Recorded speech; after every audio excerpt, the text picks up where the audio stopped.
करने जा रहे हैं। बीजेपी के नेता अमित मालवीय हैं, जिन्होंने ट्वीट कर कहा है कि कांग्रेस से कोई बड़ी यहां धोखेबाज पार्टी नहीं हो सकती। मालवीय ने यह भी कहा है कि राजस्थान के करदाताओं के पैसे का खुला दुरुपयोग करते हुए कांग्रेस के 3 सांसद हैं, संजना जाटव, राहुल कसवा और बृजेंद्र ओला, जिन्होंने एमपी फंड को हरियाणा के कैथल विधानसभा क्षेत्र में खर्च करने की सिफारिश की है। मालवीय ने यह भी कहा आगे कि यह सब पिछले 3 से 4 महीनों में हुआ है। आरोप भी लगा रहे हैं कि ये विकास नहीं है, ये वंशवाद है, जनता के पैसे की खुली लूट है। राजस्थान के लोगों का पैसा सुरजेवाला जूनियर को हरियाणा में क्यों दिया जा रहा है। और ये जो पोस्ट है वो आपकी टीवी स्क्रीन पर हम रख रहे हैं, जो लिखा गया अमित मालवीय की ओर से, और ये बड़े आरोप लगा रहे हैं।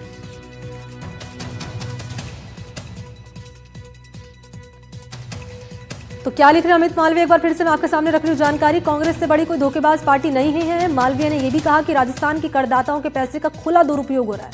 इसमें नाम भी गिना रहे 3 सांसदों के कांग्रेस के, संजना जाटव, राहुल कसवा और बृजेंद्र ओला, जिन्होंने एमपी फंड को हरियाणा के कैथल विधानसभा क्षेत्र में यहां पर ये खर्च किया पैसा।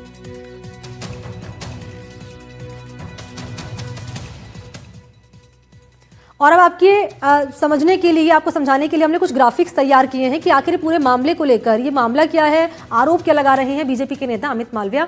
ट्वीट करके बड़ा आरोप लगा रहे हैं यहां पर, किस पर? कांग्रेस के सांसदों पर। मालवीय ने क्या लिखा है, देखिए, पोस्ट आपके सामने रख रहे हैं।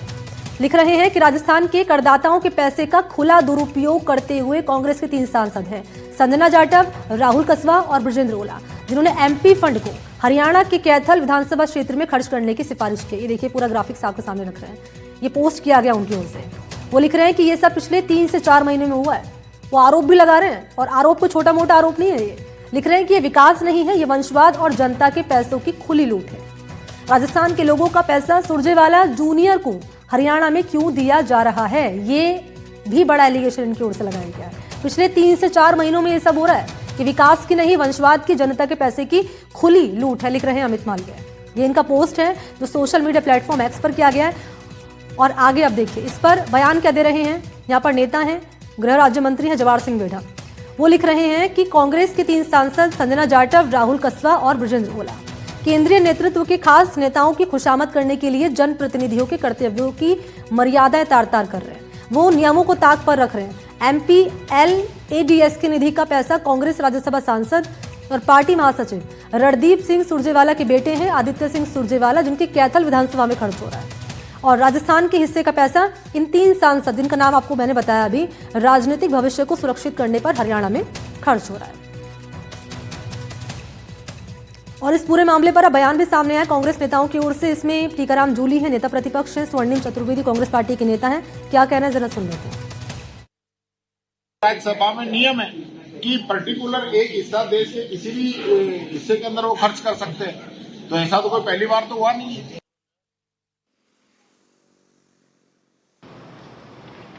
राजस्थान के लोगों के हित जो थे, जुड़े हुए थे यमुना जल को लेकर के, उनको वहां पे समर्पण किया। यह राजस्थान के लोगों के साथ, उनके हितों के साथ कुठाराघात था। यही सबसे बड़ा उदाहरण है। जबकि एमपी लेड फंड एक सांसद का अधिकार है और विकास कार्यों के लिए खर्च होता है, और प्रक्रिया के तहत अनुशंसा के पश्चात पूरी जांच पड़ताल के साथ ही खर्च किया जाता है। इसके लिए जिला प्रशासन इम्प्लीमेंटिंग एजेंसी होता है। इसलिए इस तरह के आरोप न सिर्फ बेमानी है, बल्कि ये भ्रम पैदा करने वाली स्थिति जो उत्पन्न की है, उसके लिए माफी भी मांगनी चाहिए भाजपा नेता को। तो यहां पर हमने आपको बताया कि जो कांग्रेस पार्टी के नेता हैं वो कह रहे हैं कि ये भ्रम पैदा करने की कोशिश की जा रही है, और जो बड़े एलिगेशन लगा रहे हैं ना बीजेपी के नेता कांग्रेस के सांसदों पर, इसको लेकर माफी मांगनी चाहिए बीजेपी को। लेकिन ये जो एलिगेशन लगाए गए बीजेपी की ओर से, इसमें अमित मालवीय जिन्होंने पोस्ट किया है, इसमें मंत्री हैं बेढम, वो यहाँ पर पोस्ट कर रहे हैं, बड़े आरोप लगा रहे हैं। और इस वक्त टीवी स्क्रीन पर हमारे साथ नजर आ रहे हैं आपको वीरेंद्र सिंह शेखावत, जुड़ चुके हैं। वीरेंद्र, ये बड़ा एलिगेशन लगा रहे हैं कि एमपी फंड का जो पैसा है यहाँ पर खर्च हो रहा है हरियाणा में, और ये सीधा ट्रांसफर हो रहा है रणदीप सिंह सुरजेवाला के बेटे आदित्य के कैथल क्षेत्र में यहाँ पर खर्च हो रहा है। ये जो बड़ा एलिगेशन लगाया गया है बीजेपी की ओर से, इस पर कांग्रेस पार्टी का क्या टेक है और ये पूरा मामला क्या है, जरा समझाएं आप दर्शकों को। देखिए सबसे ये जब मुद्दा है ये कैसे जो है जनता के सामने आता है, क्योंकि सबसे पहले बात ये कि कहाँ से इसकी शुरुआत होती है।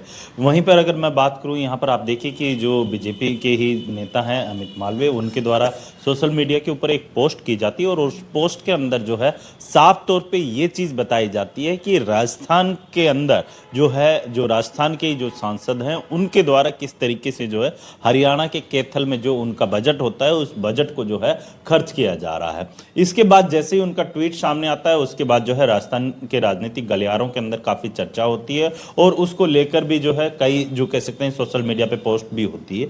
यहाँ पे बीजेपी के द्वारा भी जो है, बीजेपी के नेताओं के द्वारा भी कई बयान है वो देखने को मिलते हैं। लेकिन सबसे अहम बात यह है कि जिस तरीके से जो ये पूरी बयानबाजी हो रही है या फिर जो ये पूरा मामला सामने आया है, इसके अंदर अगर मैं बात करूं तो इसमें आप देखिए कि कैथल विधानसभा क्षेत्र में 50 लाख रुपए खर्च करने की बात है। यहाँ पर चूरू के सांसद हैं राहुल कसवा, उनके द्वारा सिफारिश की गई है। इसके अलावा संजना जाटव ने 55 लाख, विजेंद्र ओला जो कि झुंझुनू से हैं उनके द्वारा 25 लाख रुपए की सिफारिश है वो खर्च करने की यहाँ पर की गई है। यानी कुल मिलाकर जो है ये पूरा मामला है। इस मामले को लेकर अब जो है यहाँ पर बीजेपी। वीरेंद्र, मैं आपसे एक सवाल ये जानना चाहूंगी, दरअसल बताएं कि किन सबूतों के आधार पर ये बड़ा आरोप लगाया गया यहाँ पर बीजेपी की ओर से कांग्रेस नेताओं पर?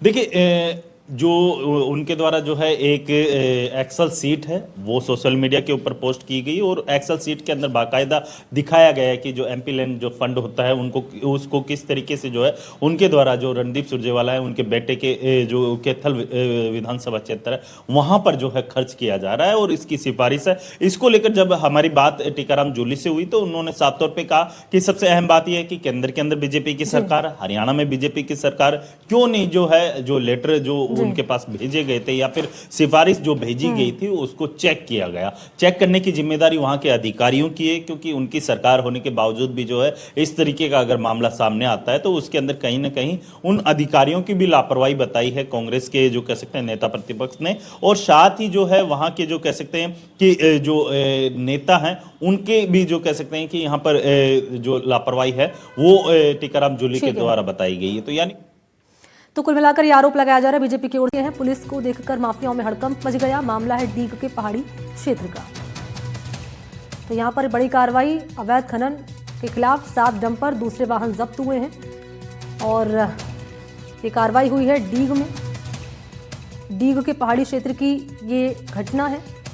अवैध खनन के खिलाफ पुलिस की बड़ी कार्रवाई।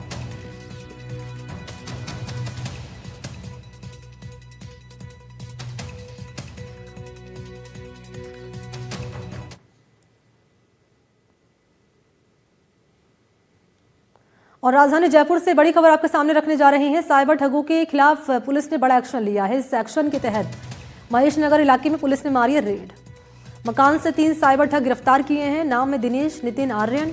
18 मोबाइल मिले हैं, 58 एटीएम मिले हैं, 4 लैपटॉप मिला है, 19 सिम कार्ड मिले हैं, पासबुक चेक मिली है और इनके खिलाफ यूपी समेत कई राज्यों में केस दर्ज।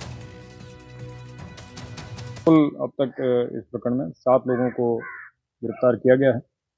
मौके से जो घटना में लिप्त थे 3 डंपर और कुल 9 मोटरसाइकिल्स हैं जिनको भी डिटेन किया गया है। विस्तृत पूछताछ और अनुसंधान अभी और जारी है कि कौन कौन लोग इस घटना में और शामिल थे।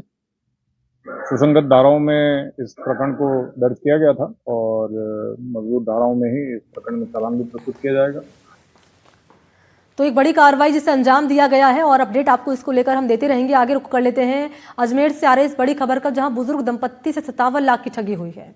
डिजिटल अरेस्ट का डर दिखाकर ये ठगी की गई है। वीडियो कॉल के जरिए संपर्क किया गया है। मनी लॉन्ड्रिंग के फर्जी मामले में फंसाने की धमकी दी गई। पुलिस की वर्दी पहनकर ये वीडियो कॉल किया गया है। साइबर ठगों ने खुद को बताया सीबीआई अफसर। वैशाली नगर निवासी जगदीश कुमार इनका नाम है, जिनसे ठगी हुई है। पैसे देने के लिए दंपत्ति ने छुड़वाई एफडी करीब 13